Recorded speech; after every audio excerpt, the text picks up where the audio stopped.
Assalamualaikum warahmatullahi wabarakatuh. Yang terhormat dosen pengampu mata kuliah Cyber Security Management, Pak Bambang Purnomo SMM. Sebelumnya perkenalkan nama saya Safina Kazum dengan NIM C1D1233030 dari program studi Bisnis Digital kelas B, Fakultas Ekonomi dan Bisnis Universitas Jambi. Pada kesempatan kali saya ingin mempresentasikan tentang cara kerja metode Cyber Security. Baik untuk yang pertama, yaitu two-way authentication atau yang sering disebut 2FA. Jadi, two-way authentication ini adalah metode keamanan yang membuat proses login jadi 2 kali lebih aman. Jadi, selain kita masuk pakai username dan password, seperti biasa, kita tuh juga diminta verifikasi tambahan, biasanya berupa kode unik yang dikirim ke email atau nomor HP. Nah, contohnya, setelah kita mau login ke akun Gmail dari perangkat baru, setelah memasukkan password, kita akan diminta untuk memasukkan kode verifikasi yang dikirim lewat SMS atau aplikasi autentikasi. Kode inilah yang disebut OTP atau one time password. Meskipun ada orang yang tahu password kita, mereka tuh tetap tidak bisa masuk karena tidak punya akses ke kode OTP tersebut. Jadi ini tuh seperti lapisan keamanan tambahan yang sangat penting, terutama untuk akun-akun sensitif seperti email, akun keuangan, atau akses admin website. Namun, metode ini tuh juga punya tantangan. Kalau OTP dikirim lewat SMS, ada risiko gagal terkirim kalau pulsa habis atau nomornya sudah tidak aktif. Makanya sekarang banyak sistem yang mengirim kode lewat email atau aplikasi autentikator supaya lebih praktis dan aman.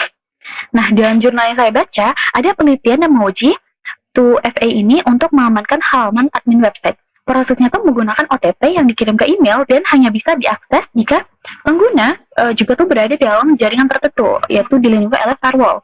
Jadi meskipun username, password, dan OTP dicuri, pelaku tuh tetap tidak bisa masuk kalau IP-nya tuh tidak sesuai. Ini tuh memperkuat perlindungan website dari serangan. Jadi menurut saya, 2FA ini tuh penting banget di zaman sekarang. Karena serangan digital makin canggih. Tambahan verifikasi ini tuh memang terasa sedikit repot, tapi lebih baik repot sebentar daripada akun kita diretas. Untuk metode kedua ada secure password, yang adalah kata sandi yang dibuat dengan cara yang kuat dan tidak mudah ditebak. Tujuannya itu adalah untuk mencegah orang lain masuk ke akun kita, terutama peretas yang menggunakan teknik brute force atau menebak berdasarkan informasi pribadi. Jadi, password yang aman itu bekerja sebagai pengunci akun. Saat kita login, sistem akan mencocokkan password yang kita masukkan dengan data yang disimpan secara terenkripsi di server. Semakin rumit passwordnya, maka sulit juga untuk dibobol. Contoh password yang aman itu seperti adalah TNG5VLP, tanda seru WZF82Q. Karena panjang, rumit, dan tidak bisa ditebak. Sedangkan password seperti 123456 atau menggunakan nama, lalu belakang 123 termasuk lemah dan sangat mudah dibobol bahkan dalam hitungan detik. Nah, manfaat utama dari password yang aman adalah menjaga akun kita tetap terlindungi dari akses orang lain. Ini tuh penting terutama untuk akun yang menyimpan data pribadi seperti email, media sosial, atau perbankan. Tapi, password juga punya kelemahan. Kalau terlalu rumit, kita tuh sering lupa. Banyak juga orang yang menggunakan satu password yang sama untuk semua akun, dan ini sangat berisiko. Karena itu, kita disarankan pakai password manager dan juga mengaktifkan 2FA sebagai pelindungan tambahan. Untuk metode yang ketiga ada regular update atau perbaruan rutin yang adalah salah satu cara paling penting dan sederhana untuk menjaga keamanan perangkat digital kita. Perbaruan ini tuh biasanya dirilis oleh pengembang untuk memperbaiki kelemahan sistem yang bisa dimanfaatkan oleh hacker. Cara kerja itu cukup mudah. Saat pengembang menemukan bug atau celah keamanan, mereka tuh akan membuat versi baru dari sistem atau aplikasi tersebut. Nah, jadi kita tuh sebagai pengguna akan mendapatkan notifikasi update dan setelah diperbarui, celah tadi akan tertutup. Contoh nyata itu seperti update otomatis di Windows, perbaruan aplikasi di Play Store, atau update sistem iOS. Bahkan antivirus juga perlu diperbarui secara berkala supaya bisa mengenali ancaman baru. Manfaat dari regular update ini adalah membuat sistem kita tuh lebih aman dan siap menghadapi serangan baru, termasuk ransomware yang sering memanfaatkan celah dari sistem yang belum diperbarui. Nah, jurnal yang saya baca juga menekankan bahwa update sistem adalah salah satu solusi teknik paling dasar dan efektif untuk mencegah serangan cyber.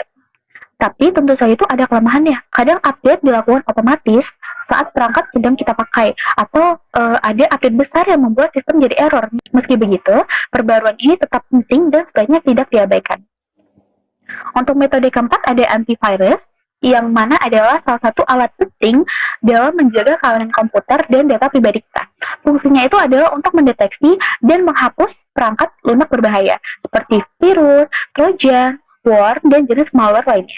Nah, cara kerja itu cukup sederhana. Antivirus akan memindai sistem dan file di komputer kita, dan jika ditemukan pola atau aktivitas mencurigakan, seperti file yang mirip dengan virus yang dikenal, maka program ini tuh akan menghapusnya atau mengkarantina supaya tidak menyebar.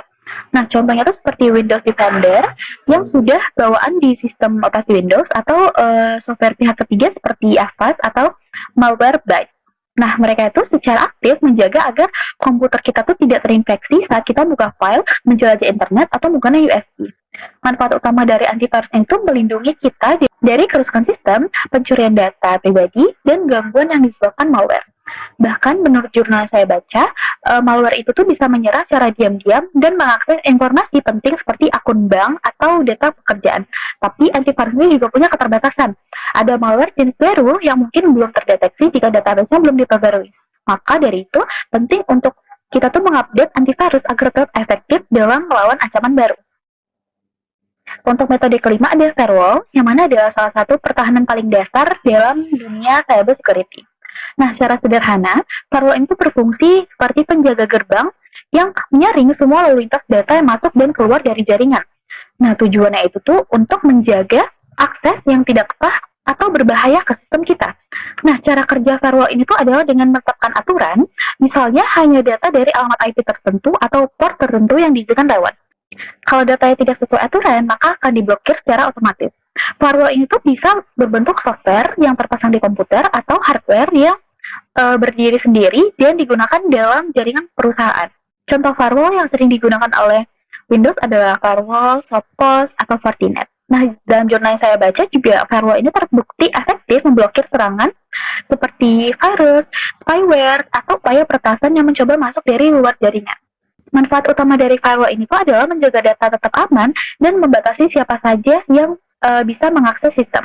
Namun, firewall itu juga punya kekurangan. Kalau tidak diatur dengan baik, bisa saja itu malah mengganggu akses yang sah. Selain itu tuh, kalau lalu lintas data sangat padat, performa jaringan tuh bisa melambat. Maka dari itu, firewall itu bisa digunakan bersama sistem keamanan lainnya, seperti antivirus atau sistem enkripsi, supaya perlindungan data tuh jadi lebih menyeluruh. Metode ke-6 ada no phishing, yang mana adalah salah satu bentuk penipuan online yang paling sering terjadi. Jadi pelaku itu biasanya itu menyamar menjadi pihak yang terlihat resmi seperti bank atau perusahaan teknologi atau lembaga pemerintahan, lalu menghubungi korban tuh lewat SMS, email, atau bahkan WhatsApp. Nah, tujuan mereka tuh adalah untuk mencuri data penting seperti nama lengkap, username, password, atau informasi rekening. Caranya tuh biasanya tuh dengan menyuruh kita klik link tertentu dan mengisi data pribadi di halaman palsu yang sangat mirip dengan aslinya.